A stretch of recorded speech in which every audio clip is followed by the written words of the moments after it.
Memunguti sampah-sampah, menguti plastik-plastik lalu diolah.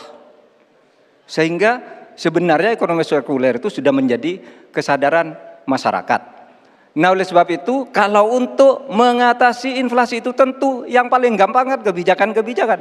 Diatur saja jatahnya. Di sini kan harus ada data. Kecenderungannya di sini begini, kebijakannya harus begini. Kecenderungannya di sini begini, kebijakannya harus begini. Nah, itulah yang kita pahami tentang ekonomi hijau, ya, inflasi hijau dan sebagainya. Nah, saudara, banyak hal yang harus kita lakukan. Karena misalnya ya, ukuran kemajuan ekonomi kita selalu diukur dari sekitar 5 hal.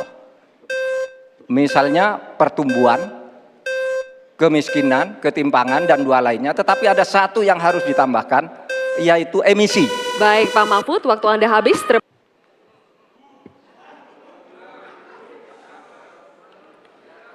Saya lagi nyari jawabannya Prof. Mahfud. Saya nyari-nyari di mana ini jawabannya. Kok nggak ketemu jawabannya. Saya tanya masalah inflasi hijau kok malah menjelaskan ekonomi hijau. Prof. Mahfud, yang namanya greenflation atau inflasi hijau itu ya kita kasih contoh yang simpel aja. Demo rompi kuning di Perancis. Bahaya sekali. Sudah memakan korban. Ya, ini harus kita antisipasi, jangan sampai terjadi di Indonesia. Kita belajar dari negara maju. Negara maju aja masih ada tantangan-tantangannya. Intinya transisi menuju energi hijau itu harus super hati-hati. Jangan sampai malah membebankan R&D yang mahal, proses transisi yang mahal ini kepada masyarakat, pada rakyat kecil. Itu maksud saya inflasi hijau, Prof. Mahfud. Terima kasih. Masih ada waktu, Pak Gibran? Cukup? Baik. Saya juga ingin mencari itu jawabannya ngawur juga itu. Gila ini. Ngarang-ngarang ndak karuan, mengkaitkan dengan sesuatu yang tidak ada. Gitu ya. Begini loh. Kalau akademis itu gampangnya kalau bertanya yang kayak gitu-gitu tuh recehan, gitu, recehan. Oleh sebab itu tidak layak dijawab menurut saya. Dan oleh sebab itu saya kembalikan saja ke moderator. Ini tidak layak dijawab pertanyaan kayak gini. Tidak ada ini jawabannya. Terima kasih. Cukup buat Pak Mahfud? Masih ada waktu Bapak? Saya kembalikan. Cukup ya?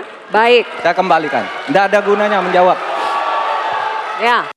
Cari itu jawabannya ngawur juga itu. Gila ini. Ngarang-ngarang ndak karuan, mengkaitkan dengan sesuatu yang tidak ada. Gitu ya. Begini loh, kalau akademis itu gampangnya. Baik, terima kasih. Enak banget ya Gus ya, jawabnya sambil baca catatan tadi. Kuncinya di sini adalah ekstensifikasi dan intensifikasi lahan. Kemarin, tahun lalu kita sudah bangun pabrik pupuk di Fak-Fak.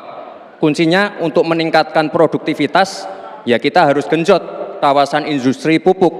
Kita dekatkan pupuknya dengan lahan-lahan pertaniannya. Kuncinya pupuk, dan pupuk harus didekatkan dengan lahan-lahan pertanian. Otomatis produktivitas akan meningkat. Terima kasih. Saya catat sedikit. Yang penting ini bukan catatan Mahkamah Konstitusi. Hadirin sekalian yang... Nah gitu dong Gus, jangan terlalu tegang kayak waktu debat cawapres pertama kemarin. Intinya di sini adalah seru banget ya. Seru Mbak Monik, Mbak Rustika seru ya? Seru. Mbak Monika punya catatan tapi bukan catatan Mahkamah Konstitusi. Iya. Nah tapi ada dua tadi ya, dua angle mungkin bisa disoroti. Satu mengenai saat Gibran mencari jawaban, kemudian reform Mahfud MD juga ini pertanyaan recehan nggak perlu dijawab begitu ya. Selain itu juga Caimin tadi mengatakan bahwa ada juga ijazah palsu dan lain sebagainya. Dari mimik mukanya Gibran dulu deh saat merespon.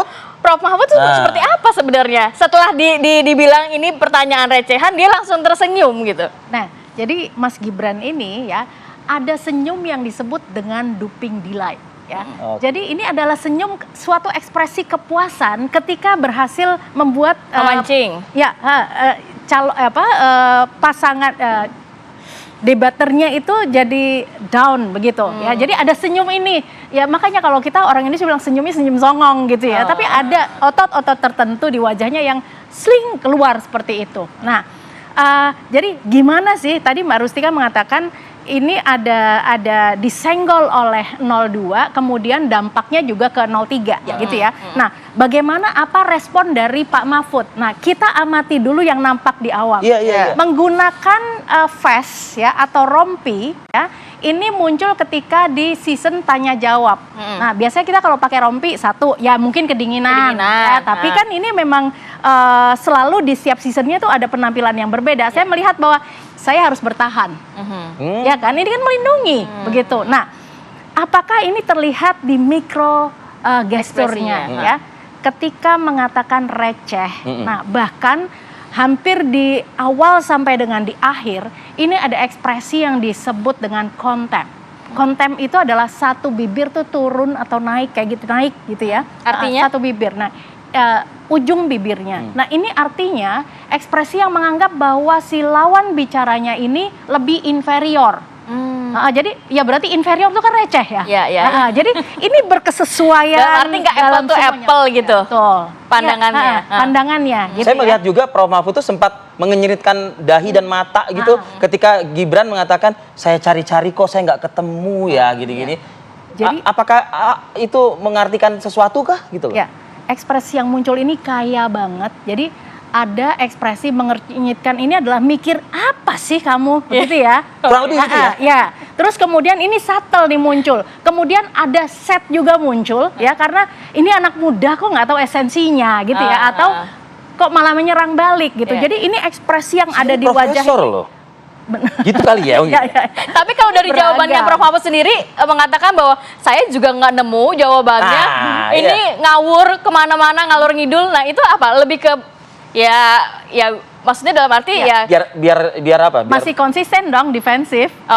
Oke. Ya, seperti baik, itu. baik. Dan kemudian juga dari seluruh, jadi kalau kita mengamati dari ekspresi wajahnya yang mikro-mikro ini semua ekspresinya muncul subtle. Bahkan kecuali tadi contempt, kemudian juga sedih melihat anak muda seperti ini, kemudian mikir kok begini ya, begitu itu juga muncul. Nah, jadi kalau contempt itu muncul dari awal sampai dengan akhir debat, artinya ini tidak suitable karena pada saat di akhir debat ini memang ada satu dan itu natural ya berarti ini natural karena apa yang ditampilkan oleh Prof Mahfud ini semuanya natural ya. Oke. Semuanya natural itu ya. Natural. Mungkin jam terbang juga sih. Ya betul. Baru Rustika. Ya. Saya nggak tahu, mungkin Anda bisa melacak netizen nggak sih juga gitu kan? Ini koalisi masih ada nggak sih? Iya, jadi sebenarnya karena ada beberapa tadi mention malam loh tadi itu, malam. jadi kan percakapannya cukup besar ya. Tapi di situ sebenarnya ada jejaring percakapan netral. Nah, kita kan pengen tahu kan netralnya tuh seperti apa yang dibicarakan karena netral tuh organik, dia bukan kubu yang saling mendukung dan lain-lain, dan ternyata mereka mempertanyakan gitu situasi debatnya kok seperti ini gitu. Dan mereka juga empati sama Mahfud karena dia sudah profesor gitu. Kenapa sih kok kurang dihargai gitu. Di sisi lain netizen juga memberikan apresiasi kepada Muhaimin karena hari ini tuh dia tampil di luar dugaan, di luar ekspektasi mereka. Artinya benar-benar belajar artinya, ya Mbak ya? betul, benar-benar belajar. Makanya tadi videotronnya Mbak. Betul, makanya dia nggak perlu dibawa ke Rengas Dengklok. Nah itulah apresiasi netizen terhadap situasi debat tadi malam gitu. Tapi memang kalau dia dilihat itu ternyata kalau dilihat dari grafik itu potretnya itu sentimen negatif yang ditujukan kepada Mahfud itu sama persis seperti Gibran. Karena apa? Netizen itu mengaitkan antara dua figur ini sebagai figur yang tidak terpisahkan. Ketika karena yang tektokan mereka begitu kali ya. Betul sekali gitu loh. Padahal seharusnya dalam tanda petik gitu. Kemarin kan mestinya yang diserang nomor 1 dong. Kenapa ini malah yang diserang nomor 3 gitu. Nah kita melihatnya ini adalah bagian dari postingan di Twitter ya. Twitter itu adalah dia melihat apa sih fenomena yang terjadi di sana pada saat itu. Kalau gitu. untuk sosial media lainnya seperti TikTok yang lebih receh gitu? Ya, saya juga membuat satu jaringan TikTok gitu ya. Tadi malam itu seperti apa gitu. Dan kita tahu bahwa kalau kita bicara soal TikTok itu sentimen negatif positif tertinggi memang 02 ya.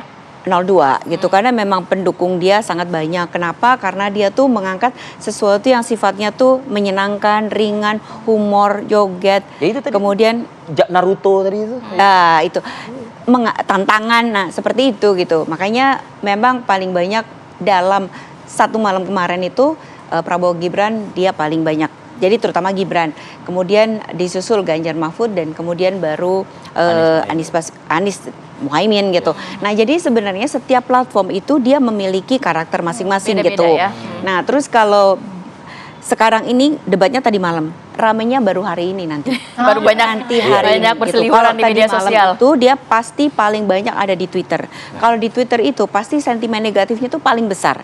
Kenapa? Karena disitulah terjadi orang menyampaikan narasi kritik, dan kritiknya tuh kadang-kadang sudah dia cuek aja ngomong, oh lu songong, lu tengil, lu kayak gitu. Nggak ada filter gitu ya? Nggak ada filter gitu, karena Di luar nggak Nurul lah ya. ketahuan kan gitu, akunnya nggak bisa kelihat gitu. Sementara kalau nanti di Instagram hari ini pasti akan ramai dan sudah mulai ramai gitu. Ya. Jadi bagaimana potongan-potongan peristiwa kemudian disosialisikan atau dideskripsikan secara detail gitu. Kemudian nanti di YouTube itu potongan-potongan Ya. yang tadi kan gitu. Shortnya ya. Betul, di Facebook beda lagi. Mereka lebih menyoroti pada bagaimana sih perjalanan debat ini gitu. Di Facebook itu lebih organik. Sayangnya dia jumlahnya sangat kecil gitu. Oke, bagi Anda yang akan mengedit-edit potongan-potongan silakan loh. Ya, Ya. mulai dari pagi hari ini. Biar bisa menjadi bahan diskusi juga Mbak nanti. Rustika, ada juga nggak sih yang mention terkait dengan pertanyaan saya tadi di Ya. awal itu Mbak? Karena begini, ada pernyataan Iya. ya dari Mahfud dan juga dari Prof Mahfud dan juga Caimin, itu seperti misalnya kayak ijazah palsu di-mention loh oleh Caimin. Terus Ya. Mahkamah Konstitusi. Ya. Terus Prof Mahfud bilang impor terus. Ya. Mafianya juga tambahan menjadi-jadi nih Ya. gitu. Nah itu sebenarnya, jadi kalau kita melihat itu ya, Padahal mereka ini masih di koalisinya Pak Jokowi. itulah. Jadi pada awalnya Prof Mahfud itu serangan negatif kepada Prof Mahfud itu sebenarnya lebih fokus ke situ gitu. Oh. Loh, kamu kok mengkritik, tetapi yang kamu kritik adalah dirimu sendiri. Jadi Mahfud sedang mengkritik Menko Polhukam gitu. Mengkritik Loh, dirimu kamu kan sendiri iya juga terkait ya? sama mafia itu kan di wilayahmu. Jadi sebenarnya yang murni kritikan kepada Mahfud MD adalah di situ gitu. Nah, sementara sisanya lainnya itu mungkin lebih dari 45% yang itu adalah terkait dengan tadi situasi antara Gibran dengan Mahfud itu ya? Prof Mahfud. Mbak, Nah, ya. sebenarnya Gibran itu dia bertindak seperti debat kemarin aja sudah cukup bagus gitu. Yang sebelumnya maksudnya? Yang sebelumnya gitu, karena Nggak kan usah yang kayak seperti kemarin cukup gitu. Jadi tidak perlu menyerang terlalu banyak gitu, karena netizen itu kan seperti Prof Mahfud bilang gitu, kalau diserang terlalu banyak nanti jadi playing victim. Playing Itu yang victim. bilang timnya si Prof Mahfud kan Ya. gitu. Nah, Pak Tika? ternyata dia menyerangnya terlalu banyak. Terlalu gitu. banyak. Dan Nah, menyerang akhirnya personal blunder ini gitu. sebenarnya juga menjadi sorotan netizen nggak sih? Karena kan sempat ada yang mengatakan contohnya Pak Jokowi saat debat capres, Ya. setelah itu jangan menyerang personal. Tapi Betul. kemarin kan juga banyak netizen yang berkomentar, Ya. bapaknya mengatakan jangan menyerang personal. Ini netizen loh, Betul. menyerang personal, tapi kemarin anaknya menyerang Itu personal. adalah Nah, ini jadi isu sorotan juga terbesar nggak? ke-11, Mbak. Kan tadi saya cuma mengambilnya diulang. hanya 10 Oh. isu terbesar. Tadi ada 7 Nomor ya, kalau 11 nggak salah, itu adalah terkait sama Pak Jokowi gitu. Konsistensinya begitu. Konsistensinya Oke, gitu. Mbak Monik, terakhir dari Anda mungkin Mbak Monik. Oke. Tadi Oh, Caimin satu, belum, kita tadi belum balas ya? Caimin Oh, iya, belum. iya, Caimin. Oh, ya. Jadi seperti di debat sebelumnya gitu ya, Caimin ini penguasaan emosinya sangat baik.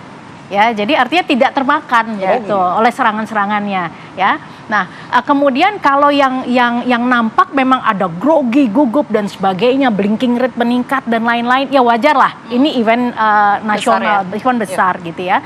Nah, kemudian catatan saya adalah ketika biasanya menggunakan kopiah, kemudian ada pakai ini jas, Iya. kali ini tidak gitu Lepas ya. saya pakai hem aja ya. Ya, walaupun Pak Anies mengatakan yang penting otentik dan bukan kosmetik gitu ya. Nah, ini lagi-lagi kadang-kadang ya kosmetik ini kan mempercantik dan researchnya juga mengatakan bahwa manusia itu disampaikan pesannya lebih mudah dengan menggunakan visual gitu. Jadi visual anchor-nya kurang begitu ya. Jadi hanya tampak seperti itu padahal di 2 dan 3 seluruh modalitasnya udah dipakai Ya, ya. gitu. Oke. Tapi overall seru dan juga ini menjadi sorotan publik juga ya dan Ya. juga media sosial. Di rerun dong tayangannya tadi malam seru loh. Semoga nanti debat kelima juga lebih seru lagi ya Nah, debat penutupan Pamungkas katanya kan Pamungkas. gitu. Terima kasih banyak Mbak Moni, terima kasih. Mbak Mbak Rizka, Moni, terima kasih. banyak. Sehat Silakan selalu. lanjutkan tidurnya. Habis begadang semalam nonton debat. Oke, saatnya kita mengundang tim ses dari masing-masing. Ada TPN, TKN, dan juga Timnas, dan juga ada Bang Effendi Ghazali. Ghazali. Sesaat lagi tetap bersama kami di Apa Kabar Indonesia Pagi.